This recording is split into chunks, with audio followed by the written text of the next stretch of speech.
O que é a febre reumática? A febre reumática é definida como uma doença inflamatória autoimune, consequência de uma inflamação na garganta que não foi devidamente tratada em pessoas geneticamente predispostas. O que causa essa doença? É causada pela bactéria Streptococcus beta-hemolítico do grupo A, que é uma bactéria Coccus gram-positiva. Essa bactéria possui uma cápsula com ácido hialurônico, ácido lipoteicoico e proteínas que ajudam a sua fixação no organismo. Essa doença é mais frequente? A doença é mais frequente em ambientes com falta de saneamento básico e outras condições que podem causar a transmissão e contaminação pela bactéria. Quem pode pegar a doença? Bom, é uma doença que predomina em crianças e adolescentes entre 5 e 15 anos. Raramente ocorre em adultos. Sinais.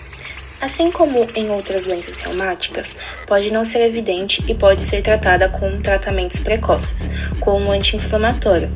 Não existe um sinal específico desta doença. No começo, pensam que possam ser uma simples amidalite causada pelo Streptococcus ou uma faringite. O quadro se evolui para o estado febril, dores em articulações e ataque ao tecido do coração. Sintomas.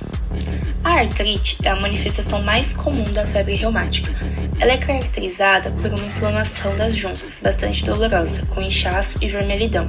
Ocorre 1 a 3 semanas após a infecção pelo Streptococcus e não deixa sequelas e melhora com tratamento, que é a base de um anti-inflamatório. Temos também o sopro cárdico, que é quando há um comprometimento das válvulas do coração. Já a cardite é a complicação mais temida, porque pode deixar sequelas, sendo uma das principais causas de cirurgia cardíaca no Brasil. Trata-se de uma inflamação em uma ou mais válvulas do coração e é diagnosticada pela presença de sopro. A lesão pode ser leve ou grave, com insuficiência cardíaca. Ocorre mais ou menos 1 semana a 3 meses após a infecção de orofaringe. O tratamento consiste em repouso e uso de um anti-inflamatório bastante potente chamado corticosteroide. A coreia é a presença de movimentos involuntários, desordenados, mas evidentes nos braços, pernas e no rosto. Esses movimentos geralmente aumentam com as tensões emocionais e diminuem com o repouso. A presença da coreia, isoladamente, permite o diagnóstico de febre reumática, porque ela ocorre mais tardiamente, depois de 1 a 6 meses após a infecção. Os nódulos subcutâneos são poucos comuns e geralmente estão associados à cardite. Caracterizam-se por nódulos duros, móveis e indolores localizados na pele. O eritema marginado são lesões avermelhadas em tronco e membros que aparecem e desaparecem sem motivo. Esse tipo de alteração cutânea está quase sempre associado à cardite. A prostração é uma condição ou situação de enorme fraqueza física. E a inapetência é quando o indivíduo não possui vontade de se alimentar e também a falta de ar. Tratamento. O tratamento deve ser indicado já na suspeita da infecção, começando com a erradicação do Streptococcus, chamada de profilaxia primária, usando penicilina G bezantina em dose única. Caso o paciente seja alérgico à penicilina, é recomendado o uso de estearato de eritromicina, clindamicina ou azitromicina. As 2 primeiras opções por 10 dias e a terceira por 3 dias. É recomendado também que o paciente mantenha um repouso relativo por 2 semanas e, em caso de sintomas graves da doença, por 4 semanas, podendo ser necessária a internação deste paciente. Vamos ver agora também o tratamento dessas complicações.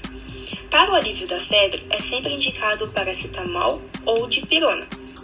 No caso de artrite, o acetilsalicílico, que é conhecido como AAS, é usado como primeira opção, também sendo uma opção o naproxeno e, em caso não haja uma boa resposta, é usado a indomecetacina. Nos casos de artrite leve, é usado o AAS ou corticoides de doses baixas e por um pequeno período de tempo. Já nas cardites graves ou moderadas, é usado prednisona. Também não podemos esquecer que tem casos de pacientes que não podem receber corticoides via oral ou que ainda não indicaram melhoras com o tratamento inicial, podendo ser preciso a pulsoterapia com metilprednisolona. A profilaxia secundária é a parte do tratamento que é iniciado assim que o diagnóstico da febre reumática é realizado. É dada a continuação no uso de penicilina G, besantina com intervalos de 15 dias nos primeiros 2 anos e após com intervalos de 21 dias. Em caso de alergia à penicilina, é indicado o uso de sulfadiazina ou eritromicina. A duração desta etapa do tratamento varia de acordo com o caso clínico do paciente. Já em casos que não apresentam cardite, o tratamento deverá continuar até os 21 anos ou 5 anos após o último surto. Em casos que apresentaram cardite, mas sem sequelas, o tratamento continuará até os 25 anos ou 10 anos após o último surto. Já em casos de cardite com sequela, o tratamento será feito por toda a vida ou até os 40 anos, caso tenha sido necessária cirurgia ou tratamento é por toda a vida. Febre reumática. A febre reumática é uma doença inflamatória autoimune, consequência de uma inflamação na garganta que não foi devidamente tratada em pessoas geneticamente predispostas. É causada pela bactéria Streptococcus beta-hemolítico do grupo A, mais frequente em ambientes com falta de saneamento básico e outras condições que podem causar a transmissão e contaminação pela bactéria. É uma doença que predomina em crianças e adolescentes entre 5 e 15 anos. Raramente ocorre em adultos. Ela pode atingir as articulações, a pele, o coração e o cérebro. A infecção causada pela Streptococcus beta-hemolítica do grupo A faz com que sejam produzidos anticorpos que vão agir sobre as proteínas das bactérias. Porém, as proteínas dessas bactérias são muito parecidas com as proteínas do coração, das articulações e do sistema nervoso central, o que vai fazer os anticorpos agirem sobre esses outros tecidos. Todo o processo vai iniciar quando ocorrer a fixação da bactéria nas células da orofaringe. Essa bactéria tem mecanismos de aderência, com função de adesão e evitar remoção através do muco, saliva ou esfoliação epitelial. Esses mecanismos permitem que haja uma competição entre nossa microbiota com a bactéria por sítios no tecido onde nossa microbiota vive. A bactéria também secreta exotoxinas pirogênicas, que podem modular o sistema imunológico. Essas exotoxinas decretadas agem como superantígenos interagindo com o MHC classe 2, ativando linfócitos T. A ativação dessas células vai liberar muita interleucina e citocinas inflamatórias. A bactéria produz inibidores e liga em sua proteína reguladores negativos do sistema complemento, como C3, C3b e fator H, para inativar o mecanismo da defesa do hospedeiro. As doenças autoimunes causadas são consequência da produção de imunoglobinas e linfócitos T autorreativos que reconhecem epitopos da proteína M da bactéria e proteínas no tecido do coração por reação cruzada. Essa reação vai provocar a inflamação do miocárdio e o endotélio da válvula do coração, facilitando a entrada de linfócitos T. Nas articulações, por causa das semelhanças entre o ácido hialurônico presente na bactéria e o ácido dos tecidos humanos, os anticorpos acabam atacando as cartilagens das articulações. A coreia é resultado dos anticorpos que vão agir de forma cruzada contra antígenos da bactéria e autoantígenos no citoplasma de neurônios que ficam nos núcleos caudados e subtalâmico do cérebro.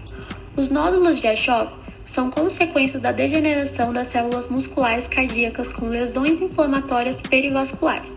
Eles são formados por uma área central fibrinoide, circundada por linfócitos, plamócitos e células basófilicas.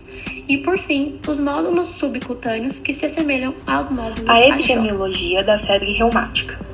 Acredita-se que 2 a 6% da população seja predisposta a ter febre reumática, e a ocorrência de casos prevalece mais em crianças e adolescentes, de 5 a 18 anos. São raras acima dos 35 anos, e muitos dos casos estão relacionados à pobreza e condições precárias de vida. A febre reumática tem prevalência em países em desenvolvimento, como por exemplo no Brasil. São raras em países desenvolvidos, pois nos países desenvolvidos houve uma grande redução na incidência de casos de febre reumática, pois eles fizeram campanhas e programas de prevenções primárias e secundárias, onde melhorou-se a condição de moradia, higiene e obteve-se maior acesso aos serviços de saúde. Em alguns países, como Índia, Paquistão, Tailândia e nos aborígenes da Austrália, países em desenvolvimento, a cardiopatia reumática é responsável por 25 a 40% das internações hospitalares. No Brasil, 35% do total das cirurgias por doenças cardiovasculares são realizadas devido à cardiopatia reumática, consumindo cerca de 2/3 dos gastos anualmente com cirurgia cardíaca. Cerca de 0,3 a 3% das pessoas que são infectadas pelas cepas do Streptococcus vão desenvolver febre reumática e 1 a 2/3 dos infectados irão apresentar cardiopatia reumática. A febre reumática pode impactar na economia pela razão de que ela deixa sequelas.